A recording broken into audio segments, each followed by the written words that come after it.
ज्ञान तृप्ति महाविद्यालय के इस YouTube चैनल में आपका हार्दिक स्वागत है। प्रिय विद्यार्थियों, आज हम एक टॉपिक करने जा रहे हैं जिसका नाम है मोनोहाइब्रिड क्रॉस, जो कि मेंडलिज्म से बिलोंग करता है।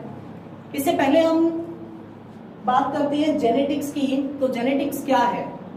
जेनेटिक्स, जैसा मैंने आपको पहले बताया था कि माता पिता के वे लक्षण जो संतान में वंशागत होते हैं, उन लक्षणों को क्या कहा जाता है? आनुवांशिक लक्षण। और विज्ञान के इस ब्रांच को क्या कहा जाता है? जेनेटिक्स या आनुवांशिकी।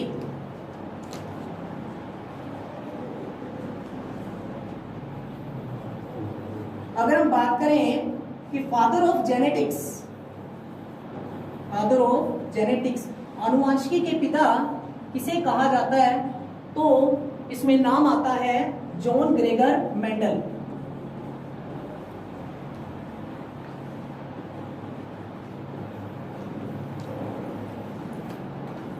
जॉन ग्रेगर मेंडल के बारे में आपने 10th में इसके बारे में स्टडी की है। 10th में ये टॉपिक हुआ करता था जेनेटिक्स, जिसमें हमने पढ़ा था कि जॉन ग्रेगर मेंडल, जो कि ऑस्ट्रिया के रहने वाले हैं, और इन्होंने वहां के चर्च में इन्हें एक स्थान मिला था जिसे हम कहते हैं पादरी का स्थान। तो वहां पर रहकर इन्होंने रिसर्च किया, क्योंकि वहां पर ये रहते थे। तो वहां के एक बगीचे के अंदर हमने देखा कि इन्होंने रिसर्च किया मटर के प्लांट्स पर जो रिसर्च किया, उस आधार पर इन्होंने 2 प्रकार के क्रॉस के बारे में बताया। एक था मोनोहाइब्रिड क्रॉस और दूसरा है डाईहाइब्रिड क्रॉस। मोनोहाइब्रिड क्रॉस और डाईहाइब्रिड क्रॉस क्या होता है?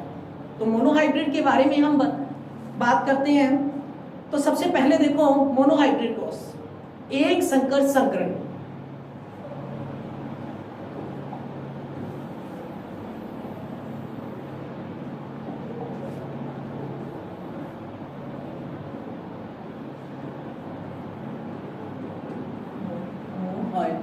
क्रॉस एक संकर।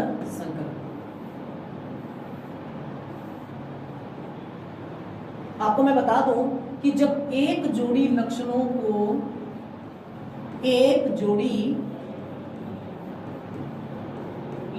को ध्यान में रखकर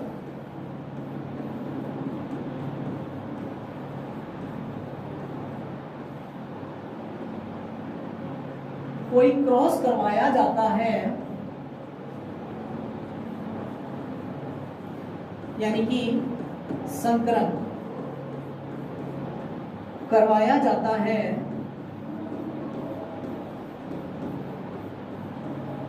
तो उसे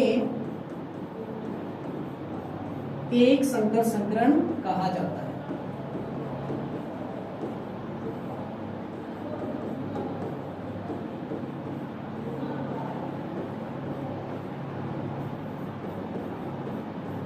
सिंपल सी डेफिनेशन है कि जब एक जोड़ी प्लांट्स के मध्य या एक जोड़ी लक्षणों को ध्यान में रखकर कोई क्रॉस करवाया जाता है, तो उसे क्या कहा जाता है? एक संकर संकरण। एक संकर संकरण को मेंडल ने एक्सपेरिमेंट के माध्यम से समझाया, जिसे हम नेक्स्ट करेंगे।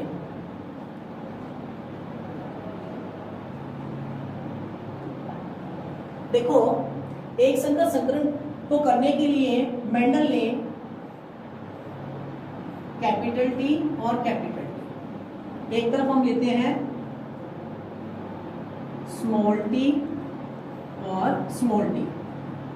कैपिटल टी और स्मॉल टी को यहां पे कहा जाता है जनक।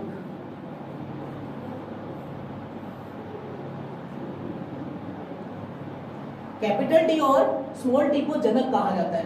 कैपिटल टी को मेंडल ने क्या कहा? शुद्ध लंबा प्लांट।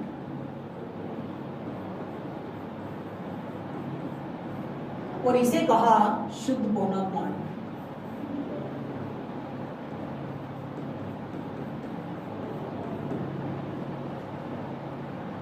कैपिटल टी से क्यों नाम दिया गया? कैपिटल टी का मतलब होता है, यहाँ पे इसका जो पहला वर्ड है टी, उसका मतलब होता है टॉल यानी लंबापन। तो मेंडल के इस जो क्रॉस में कैपिटल टी को नाम दिया गया टॉल यानी लंबापन। और दोनों ही जो गैमेट्स हैं युग्मक हैं, दोनों ही एक समान हैं, इसीलिए इसे क्या कहा गया, शुद्ध या समयुग्मजीवी भी कहा जाता है।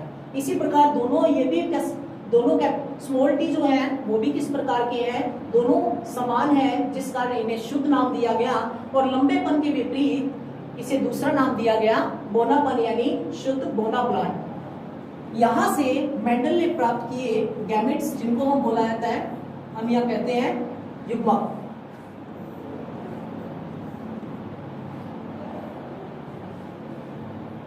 ये कैपिटल टी और ये स्मॉल टी, ये हमने प्राप्त कर लिए युग्मक।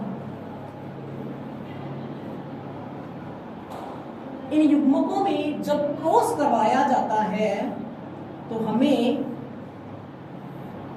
जो प्लांट प्राप्त होते हैं वो किस प्रकार के होते हैं, कैपिटल टी और स्मॉल टी। इस कैपिटल टी और स्मॉल टी को नाम दिया जाता है अशुद्ध लंबा प्लांट, अशुद्ध लंबा प्लांट। इन दोनों के संकरण से जो प्लांट्स हमने प्राप्त किए, उस प्लांट्स की पीढ़ी को नाम दिया गया F1 जनरेशन या F1 पीढ़ी। अब हम सोच रहे हैं कि इसे अशुद्ध लंबा प्लांट क्यों कहा, क्योंकि देखो अशुद्ध ये इसलिए है क्योंकि कैपिटल टी और स्मॉल टी दोनों ही क्या है, डिफरेंट है। एक तरफ कैपिटल टी है, दूसरी तरफ स्मॉल टी है, तो दोनों ही प्लांट जो है, यानी दोनों ही जो एक जोड़ा है, इन दोनों में अशुद्ध का गुण आ चुका है, इसीलिए इसे क्या कहा, अशुद्ध। और लंबापन क्यों कहा, क्योंकि इसमें जो पहला टी है वो किस प्रकार है, कैपिटल, तो इसे क्या कहा गया, क्या, अशुद्ध लंबा प्लांट। मेंडल ने F1 पीढ़ी से कौन सी पीढ़ी प्राप्त की, F2 पीढ़ी। F2 पीढ़ी जो प्राप्त की मेंडल ने, उसमें किस प्रकार के प्लांट निकल कर आते हैं, क्योंकि देखो F1 पीढ़ी में तो मेंडल ने जितने भी प्लांट्स प्राप्त किए सारे के सारे किस प्रकार के थे, लंबा अशुद्ध लंबे प्लांट्स थे। यानी मेंडल ने अपनी बाड़ी में जो प्लांट्स उगाए थे उनमें देखा उसने कि F1 जनरेशन में जो प्लांट्स प्राप्त होते हैं वो किस प्रकार के हैं, अशुद्ध लंबे प्लांट। इसके अलावा मेंडल ने फिर F2 पीढ़ी प्राप्त की,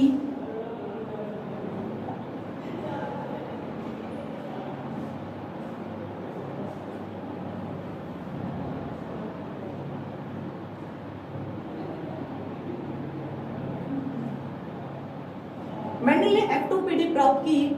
उस F2 पीढ़ी को इन्होंने चेकर बोर्ड की सहायता से समझाया।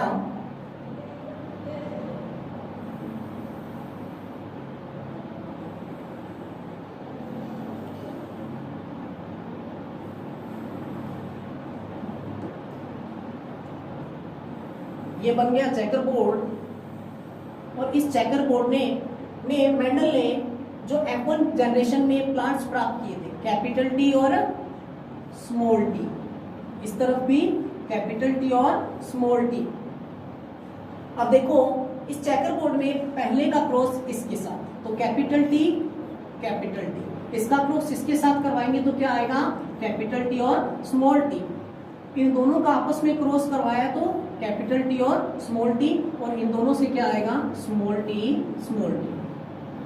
अब आप इसमें देख रहे हो कितने प्रकार के प्लांट्स हमें प्राप्त हो रहे हैं, यहाँ पर 1, 2 और 3।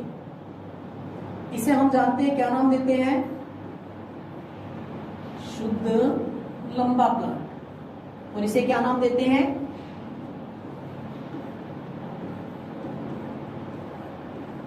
अशुद्ध लंबा प्लांट। इसे शुद्ध बोना प्लांट। और जो ये लास्ट में हमें मिला, ये किस प्रकार का है, अशुद्ध लंबा प्लांट। देखो इसमें हमें 3 प्रकार के प्लांट्स प्राप्त हो रहे हैं, शुद्ध लंबा प्लांट, 2 अशुद्ध लंबे प्लांट और 1 शुद्ध बोना प्लांट। इसी के आधार पर मेंडल ने इसका जीनोटाइप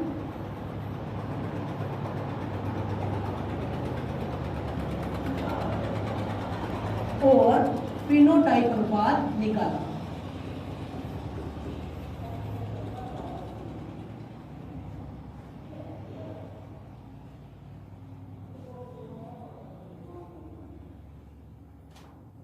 देखो जीनोटाइप और फेनोटाइप, जीनोटाइप को हम क्या कहते हैं हिंदी में, हम जीनोटाइप को कहते हैं जीन प्रारूप, और फिनोटाइप को हम कहते हैं लक्षण प्रारूप। क्या फर्क होता है जीनोटाइप में और फिनोटाइप में? तो देखो, फिनोटाइप जो होता है, जब किसी जीव के बाह्य लक्षणों को यानी बाहरी लक्षणों को ध्यान में रखा जाता है तो उसे हम क्या कहते हैं? फिनोटाइप। जबकि जीनोटाइप जो होता है उसमें हम देखते हैं कि यहाँ पे शुद्ध, अशुद्ध और शुद्ध को काउंट करते हैं। तो देखो किस प्रकार से इसका जीनोटाइप और फिनोटाइप बना। इसका जीनोटाइप अनुपात बनता है 1:2:1 और फिनोटाइप अनुपात आता है 3:1।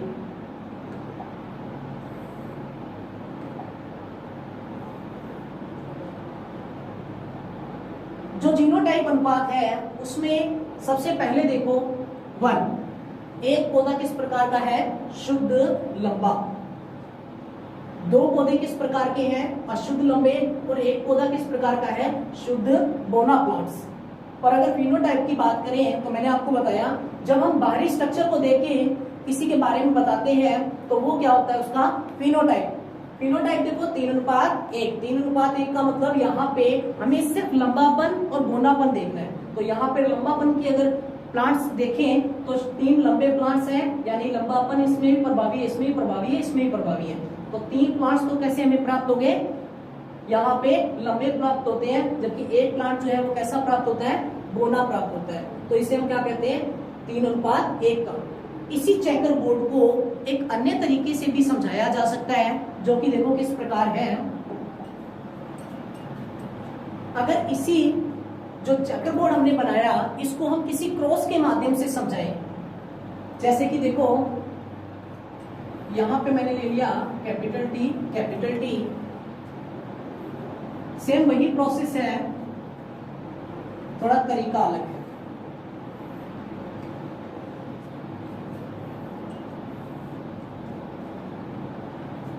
हम जानते हैं ये क्या है?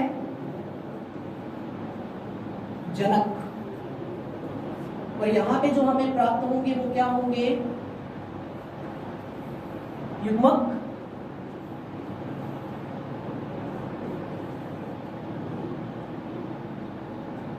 हम 1 by 1 क्रॉस करवाते हैं। तो फर्स्ट का क्रॉस जब हम फर्स्ट के साथ करवाते हैं तो कैपिटल टी और स्मॉल टी प्राप्त होता है। फिर इसी फर्स्ट का क्रॉस हम करवाते हैं इसके सेकंड के साथ, तो क्या प्राप्त हुआ हमें? Capital T small T. Second का क्रॉस फर्स्ट के साथ कैपिटल टी और स्मॉल टी, और सेकंड का क्रॉस सेकंड के साथ करवाएंगे तो हमें क्या प्राप्त होगा? Capital T small T. अब आप ये देख सकते हो कि ये जो प्लांट्स है ये शुद्ध लंबा प्लांट है और वो किस प्रकार का प्लांट है? शुद्ध बोना प्लांट। इनको हमने जनक कहा या जनक पीढ़ी कहते हैं। जनकों से हमने प्राप्त कर लिए क्या? युग्मक प्राप्त कर लिए।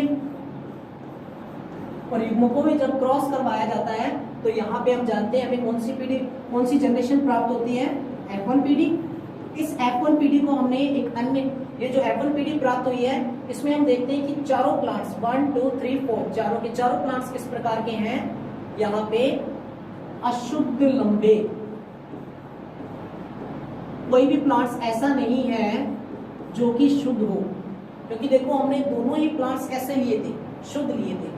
ये शुद्ध लंबा पौधा था और वो शुद्ध बोना पौधा था। इससे हमें कैसे प्लांट्स प्राप्त हुए? अशुद्ध प्राप्त हुए। तो ये तो थी F1 पीढ़ी। F1 पीढ़ी से हमने कौन सी पीढ़ी प्राप्त की? मेंडल ने F1 पीढ़ी के बाद कौन सी पीढ़ी प्राप्त की? F2 पीढ़ी। F2 पीढ़ी के अंदर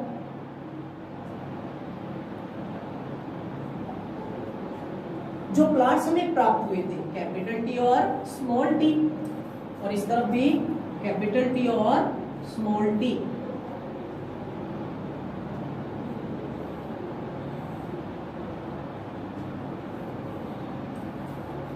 capital T small T, capital T small T. जैसे हमने पहले क्रॉस करवाया था वैसा ही क्रॉस करवाना है। फर्स्ट का क्रॉस फर्स्ट के साथ क्या बनेगा? Capital T capital T. First का क्रॉस सेकंड के साथ कैपिटल टी और यहाँ पे स्मॉल टी। देखो इसका क्रॉस इसके साथ करवाएंगे तो यहाँ पे हमें कैसा प्लांट प्राप्त होगा, कैपिटल टी स्मॉल टी। और जब हम सेकंड का क्रॉस सेकंड के साथ करवाते हैं तो हमें दोनों ही प्लांट्स जो प्लांट प्राप्त हो रहे हैं, एक और एक दो, तो किस प्रकार के प्राप्त हो रहे हैं। देखो इस प्लांट को क्या नाम देंगे, शुद्ध लंबापन यानी शुद्ध लंबा पौधा। ये दोनों ही प्लांट्स किस प्रकार के हैं, अशुद्ध लंबा प्लांट्स।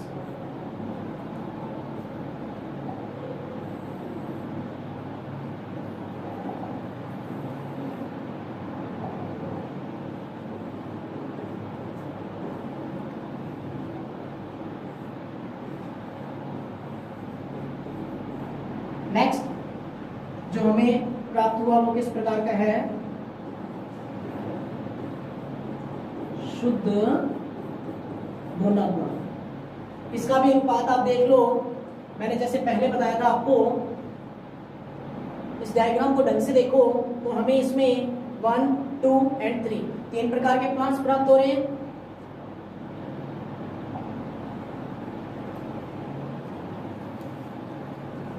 अगर इसके हम जीनोटाइप और फिनोटाइप को देखें तो वही अनुपात निकल के आता है जो हमने इससे पहले किया था। जीनोटाइप अनुपात क्या आ जाएगा, 1:2:1, और फिनोटाइप अनुपात क्या आएगा, 3:1।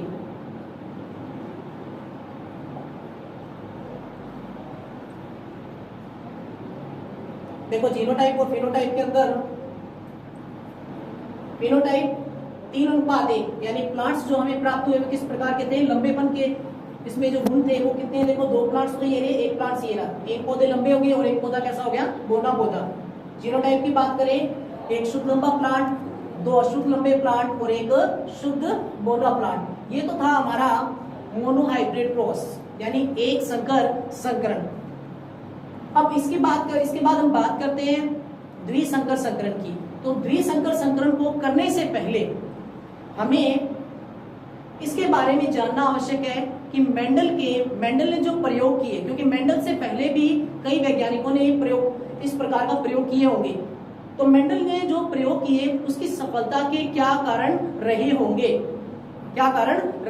तो देखो मेंडल की सफलता के कारणों के बारे में हम जानते हैं कि मेंडल की सफलता के क्या क्या कारण थे।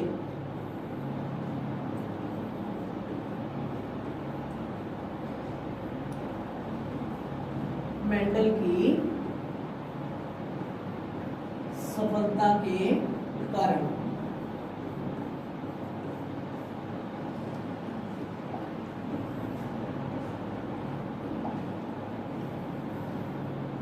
सबसे पहला कारण क्या रहा होगा, मेंडल की सफलता का सबसे पहला कारण क्या रहा होगा। मेंडल की सफलता के, मेंडल ने जो एक्सपेरिमेंट किए उसमें सफलता के क्या कारण रहे। तो सबसे पहला मेंडल की सफलता का सबसे पहला कारण रहा कि मेंडल ने जो प्लांट्स लिए थे, वो किस प्रकार के थे, आनुवांशिक रूप से शुद्ध थे। आनुवांशिक रूप से किस प्रकार के थे, आनुवांशिक रूप से शुद्ध थे। नंबर 2, अगर बात करें हम, मेंडल ने जो प्लांट्स लिए वो तो थे आनुवांशिक रूप से शुद्ध, और मेंडल ने जिन प्लांट्स का अध्ययन किया यानी जिन पादपों का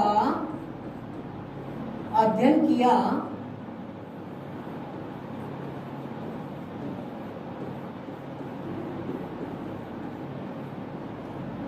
मेंडल ने जितने भी पादपों का अध्ययन किया उनका लेखा जोखा रखा, रिकॉर्ड जिसको बोलते हैं हम।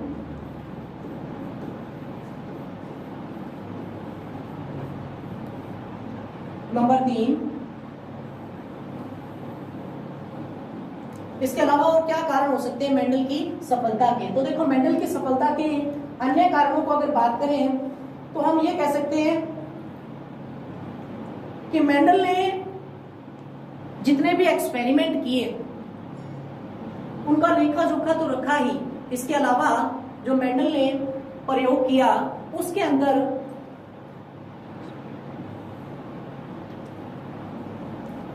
उन पादपों का क्रमबद्ध अध्ययन भी किया,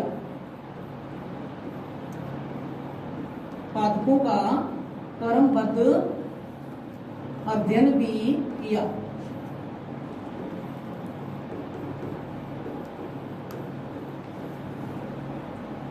इसमें सबसे मेन बात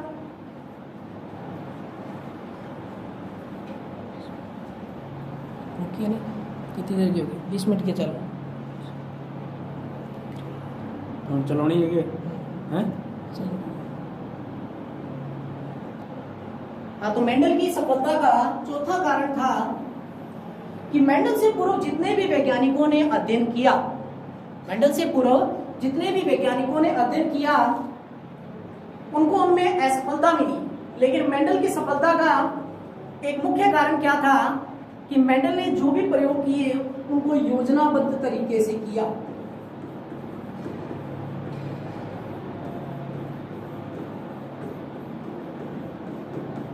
लिखने को तो इसमें हम बहुत सारे पॉइंट लिख सकते हैं, लेकिन जो मेन पॉइंट्स हैं हमें वही ध्यान में रखने हैं।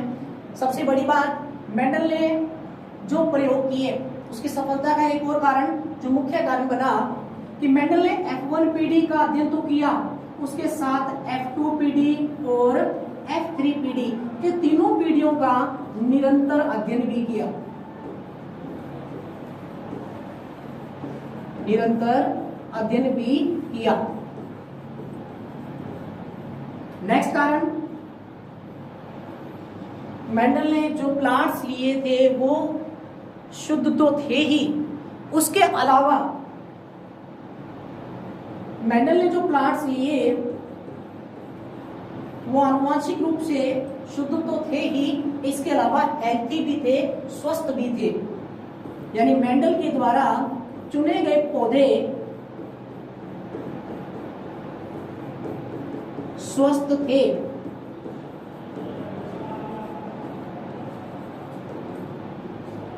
एक अन्य कारण,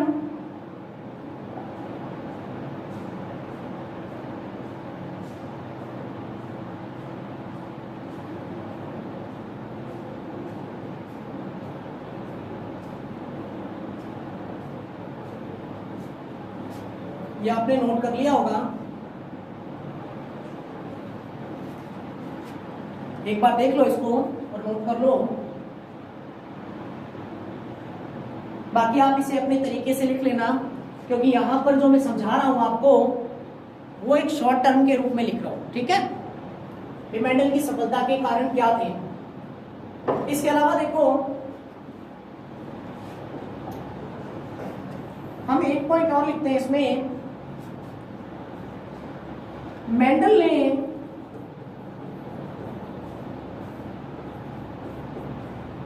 F1 पीढ़ी के पौधों में स्वपरागन की क्रिया करवाई।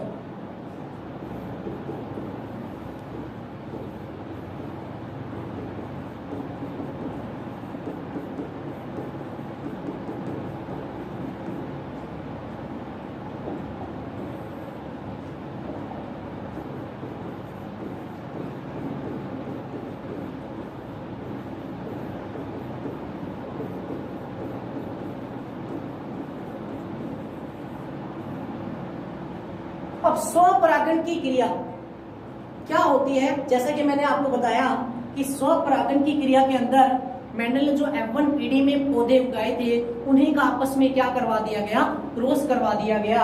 इस प्रोसेस को हम क्या कहते हैं, स्वपरागन की क्रिया। और मेंडल ने कुछ प्लांट्स के अंदर और भी रिसर्च किए, लेकिन मेंडल को इन प्रयोगों के अंदर हम जानते हैं कि क्या मिली, सफलता ही मिली। अब हम करने जा रहे हैं, मेंडल ने, ये तो थे कारण मेंडल की सफलता के कारण। अब बात आती है कि मेंडल ने जो प्रयोग किया उसके लिए उसने मटर के पौधे को ही क्यों चुना। प्लांट्स तो कोई और भी ले सकते थे, लेकिन मेंडल ने मटर के पौधे को ही क्यों चुना, उसके बारे में हम अध्ययन करते हैं।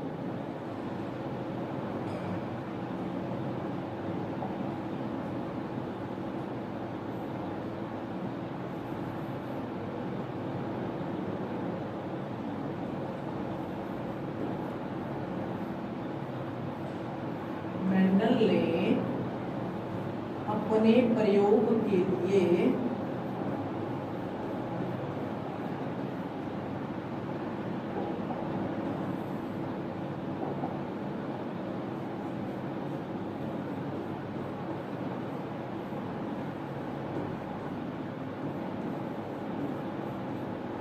मटर के पौधे को क्यों चुना?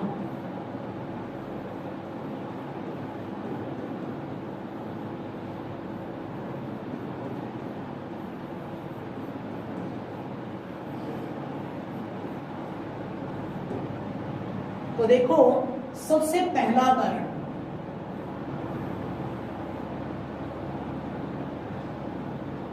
मटर का पौधा जो है वो किस प्रकार का होता है। तो देखो, मेंडल ने अपने प्रयोग के लिए मटर के पौधे को क्यों चुना, उसका पहला कारण था मटर का जो पौधा होता है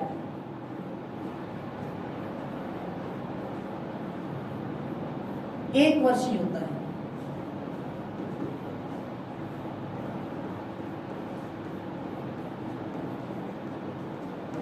दूसरा,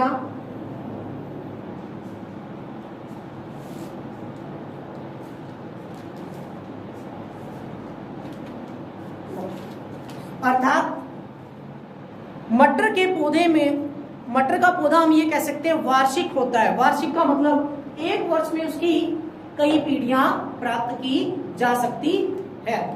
मटर का पौधा वार्षिक होता है, एक वर्षीय होता है, जिसमें कई पीढ़ियां प्राप्त की जा सकती थी। नेक्स्ट देखो, नेक्स्ट कारण, मटर के पौधे में जो मटर का पौधा होता है वो द्विलिंगी होता है। किस प्रकार का होता है? द्विलिंगी। मटर का पौधा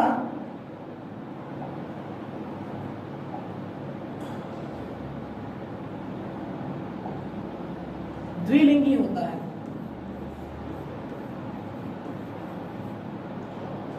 तीसरा कारण जिसके बारे में हम अध्ययन करते हैं,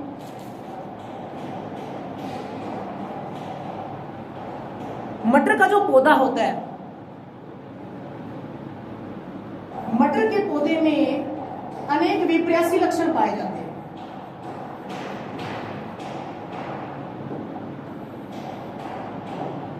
मटर के पौधे में अनेक विप्रेयसी लक्षण पाए जाते हैं।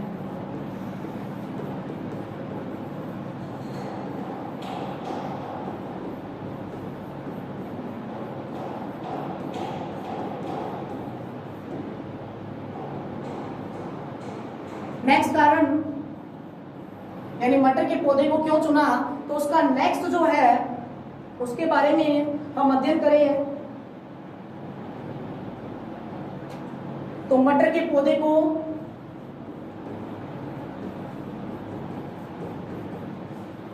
मटर के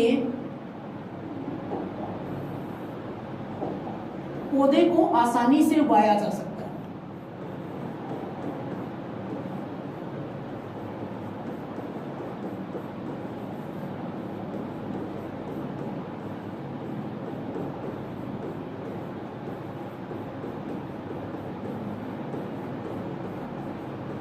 यानी कि किसी भी बगीचे में मेंडल ने जो मटर का पौधा उगाया बगीचे के अंदर, वो आसानी से उगाया जा सकता है।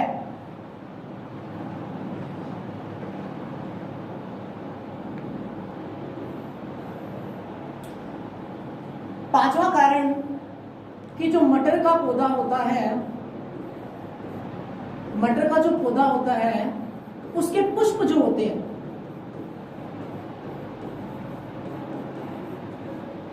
उसके पुष्प जो होते हैं उनमें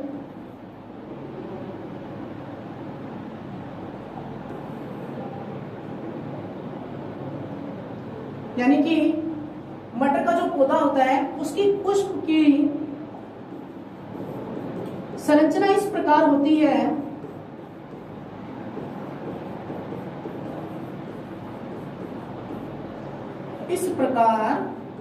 है कि उनमें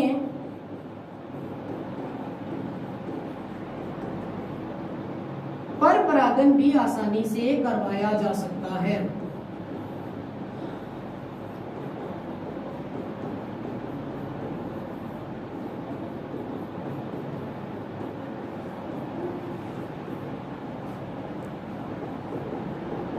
तो ये कारण थे मेंडल ने अपने प्रयोग के लिए मटर के पौधे को क्यों चुना। बाकी स्टूडेंट्स कुछ कारण और भी रहे होंगे जिनके बारे में हमने अध्ययन किया हुआ है, जैसे कि मटर का पौधा जो होता है, इसको अगर हम बड़ा लिखें तो हम ये कह सकते हैं मटर का पौधा जो होता है वो द्विलिंगी होता है। मतलब एक ही मटर के पौधे में, एक ही पौधे के अंदर द्विलिंगी का मतलब दो गुण, दो लिंग यानी नर और मादा दोनों के गुण एक ही प्लांट्स में पाए जाते हैं। ये तो थे मेंडल ने अपने प्रयोग के लिए मटर के पौधे को क्यों चुना, उसके कारण। अब इसके बाद हम करेंगे मेंडल ने अपने प्रयोग के लिए जो भी प्रयोग किया उसमें मैंने आपको इससे पहले एक संकर संकरण की प्रक्रिया करवाई थी।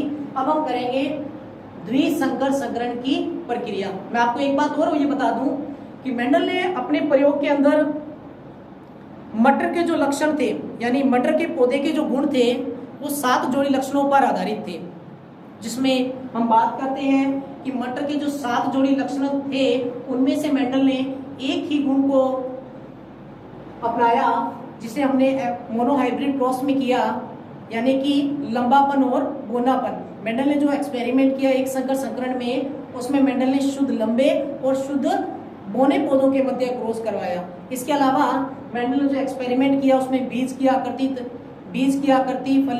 फली की आकृति, बीज का रंग, बीज पत्र का रंग, उस पर भी रिसर्च किया। लेकिन मेंडल ने जो एक्सपेरिमेंट किया मोनोहाइब्रिड क्रॉस, वो मेनली किस पर डिपेंड था, यहाँ पर मटर के लंबेपन और बोनेपन पर प्रभावी था।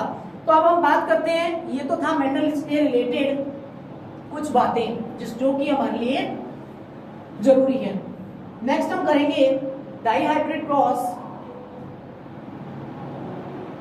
इससे पहले आपको एक बात और बता दूं कि हमारी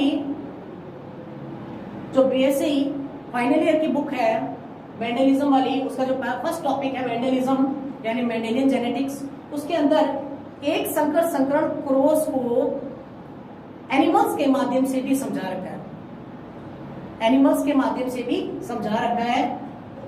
वह चीज वही है, उसमें उन्होंने थोड़ा सा फर्क किया है। बाकी हम डाइहाइब्रिड क्रॉस करते हैं तो देखो, मेरा हाथ आया था क्या? ठीक है प्रिय विद्यार्थियों, इसके बाद हम नेक्स्ट टॉपिक के अंदर डाइहाइब्रिड क्रॉस करेंगे। आज के लिए इतना ही। अगर फिर भी इसमें किसी भी प्रकार की प्रॉब्लम आती है तो आप हमारे कमेंट्स बॉक्स में पूछ सकते हैं, जो भी क्वेश्चन आप पूछना चाहिए। तो ये था हमारा मोनोहाइब्रिड क्रॉस और उससे रिलेटेड कुछ बातें। नेक्स्ट टॉपिक में हम करेंगे डाइहाइब्रिड क्रॉस यानी द्विसंकर संकरण की प्रक्रिया। Thank you.